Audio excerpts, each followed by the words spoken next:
की जय। जय श्री राधे श्याम। तो सूत जी महाराज कहते हैं ऋषियों, अब आइए महाभारत की ओर चलें। वैसे महाभारत इतना बड़ा ग्रंथ है और बहुत सुंदर है, लेकिन इसको हम आप लोग कई लोग पढ़ते नहीं है। मैंने तो ये भी सुना कई लोगों के मुझसे, गवैया घर में महाभारत मत पढ़ियो, उन्हीं महाभारत है जाता। ये विचार है लोगों के। महाभारत को आदमी को पढ़ना चाहिए। अगर जीवन का सार लेना है तो महाभारत जरूर पढ़ना। एक बात में महाभारत हो गया पूरा, और उस महाभारत को कराने का पूर्ण रूप जो श्रेय मिला है वो द्रौपदी को मिला। द्रौपदी ने तो एक बात कही थी, दुर्योधन से के अंधे ही पैदा होते हैं। बस इसी बात में हो गया। कौरव पांडवों में जब महाभारत होने लगा, उधर पांडव 5 हैं और कौरव 100 हैं। पूरी सेना है, बड़े बड़े मंत्री संतरी सब हैं, इसलिए कहना है। और उधर 5, लेकिन 5 के संग में रक्षक तो परमात्मा है, और जिनका रक्षक भगवान हो उसे कौन मारे? जाको राके साइया मार सके ना कोई, बाल न माता कर सके चाहे जो जग देवी।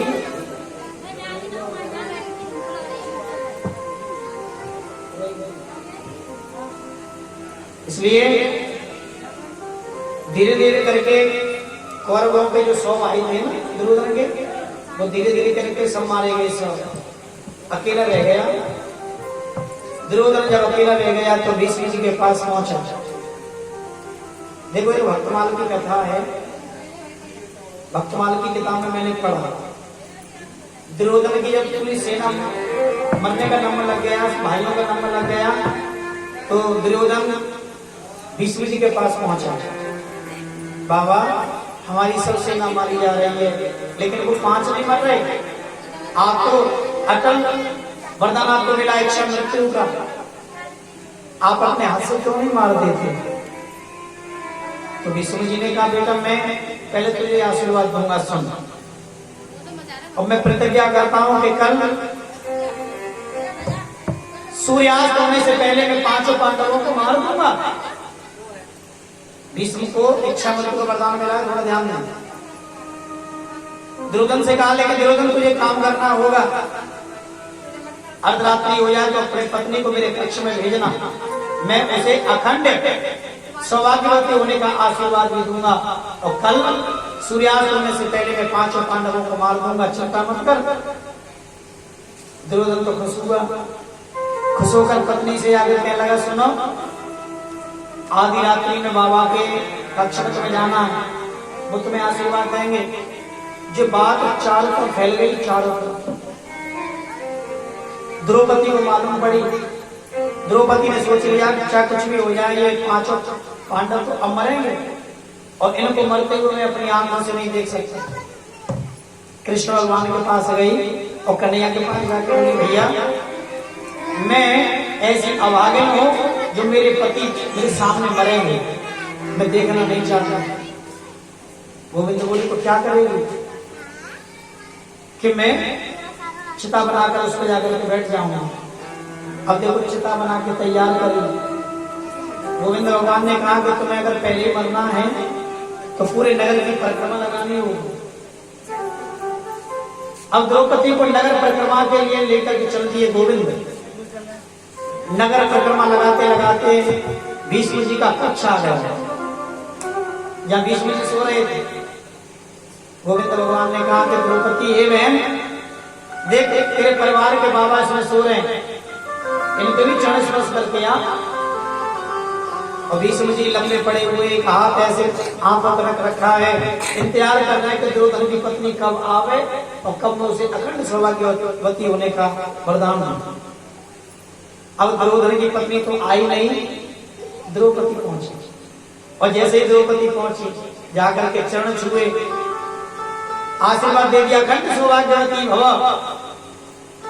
द्रौपदी हाथ जोड़कर बैठ गई। बाबा कभी तो आप प्रतिज्ञा करते हैं मैं सूर्यास्त होने से पहले 5 पांडवों को मार दूंगा, तो अब आशीर्वाद भी दे रहे हैं अखंड सौभाग्यवती भव। जैसे ही हाथ हटाया, हाथ हटा करके देखा कि द्रौपदी सामने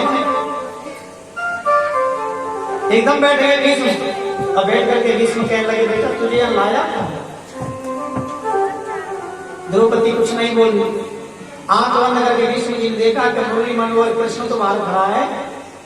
कहने लगे कन्हैया ये सब तेरी माया है, मेरे मुंह से पहले तो प्रतिज्ञा कराता है कि 5 पांडवों को मार दूंगा, अब आशीर्वाद भी दिलवाता है।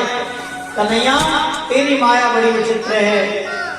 आशीर्वाद दिया बेटी, अब चिंता मत कर, अब तेरी पत्नियों को कोई नहीं मार सकता, चाहे मैं क्यों ना।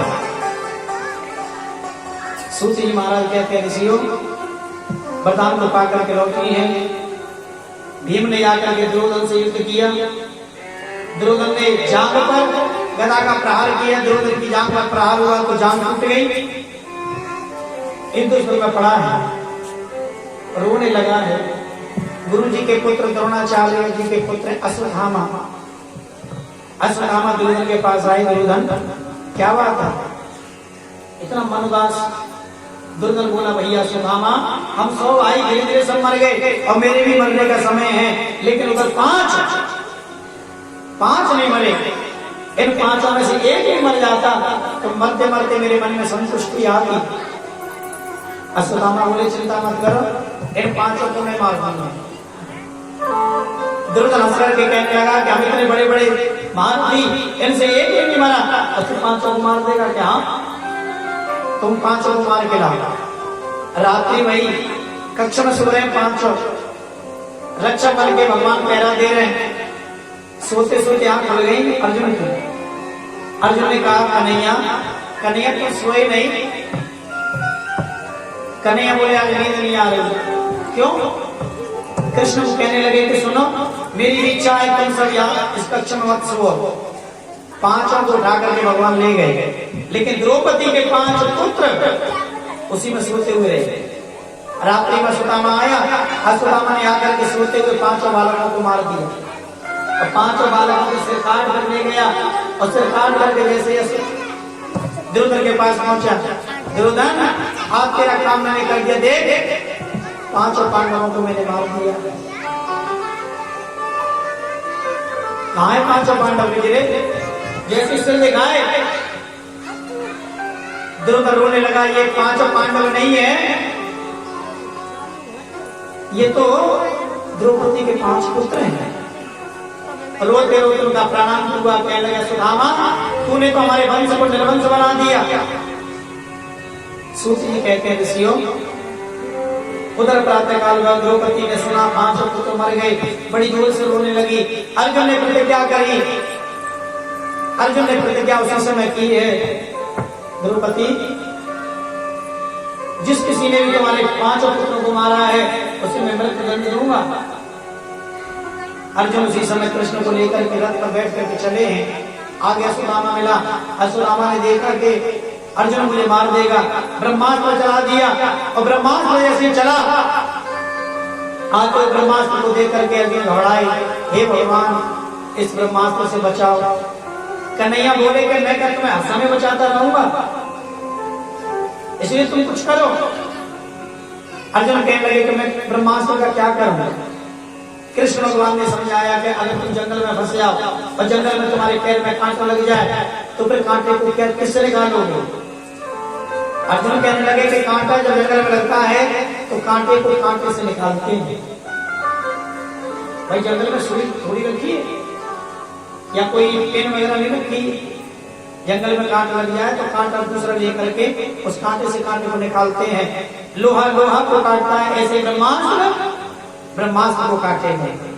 दोनों ब्रह्मास्त्र शांत भये, बंदी बना लिया। अश्वत्थामा को बांध कर ले गए। बीच सभा में द्रौपदी के सामने डाल दिया। द्रौपदी तेरे बालकों को उसने मारा है, 5 बालकों को मारा है, अब बता इसको 5 प्रकार से मारो। अग्नि में जला के मारो, जमीन में गड्ढा खोद के गाड़ के मारो, कुल्हाड़ी से काट काट करके मारो। तू बता द्रौपदी इसको कैसे मारा जाए? रोते रोते द्रौपदी की नजर अश्वत्थामा पर गई। अश्वत्थामा की ओर देख करके द्रौपदी जोर से चिल्लाई, मुचता मुचता में सह ब्राह्मणों मित्राम, छोड़ दो छोड़ दो। ये ब्राह्मण वाला कहे, ब्राह्मण को कभी मारना नहीं चाहिए। द्रौपदी के मुखारविंद से जब ये सुना, अर्जुन के मन में भी दया आ गई। भीम कहने लगा, अर्जुन तू भले इसको छोड़ दे, लेकिन मैं नहीं छोड़ सकता, मैं तो इसे मार के रहूंगा। अर्जुन दौड़े दौड़े गए, कन्हैया मैंने प्रतिज्ञा की है, इसे मृत्यु दंड दूंगा, अब बताओ इसको कैसे मारा जाए और मैं करूं क्या? मेरा मारने का प्रण है, द्रौपदी को प्रण है कि इसको छोड़ दो, तो मैं करूं तो करूं क्या? गोविंद भगवान कहने लगे, अर्जुन जो शास्त्रों में लिखा है वो कर लो। क्या लिखा है शास्त्रों में? ब्रह्म बंधन हंतव्य आपाताई वरारोहण। ब्राह्मण को कभी मारना नहीं चाहिए और आताताई को कभी छोड़ना नहीं चाहिए। भगवान फैसला कर रहे हैं, अर्जुन ये ब्राह्मण है इसे छोड़ दो, और ये आताताई है इसे मार दो। अर्जुन भी बंधन में बंध गए। अर्जुन कहने लगे, हे भगवान अब क्या होगा? उसी समय बड़े सुंदर भाव लेकर के आज बीच सभा में उसके आधे बाल मोड़ दिए, आधी मूछ मोड़ दी, मणि निकाल करके बाहर भगवान को भेंट करी, और भगवान को भेंट करने के तदुपरांत उसी समय धक्के मार करके अश्वत्थामा को निकाल दिया। अश्वत्थामा ने प्रण किया, अर्जुन तेरे वंश को मैं निर्वंश बना दूंगा, तेरे वंश को निर्वंश बना दूंगा। जब इतना कह करके अश्वत्थामा निकल गए। आज उसी समय पांचों पांडवों की जीत हुई, हस्तिनापुर के राजा बने हैं।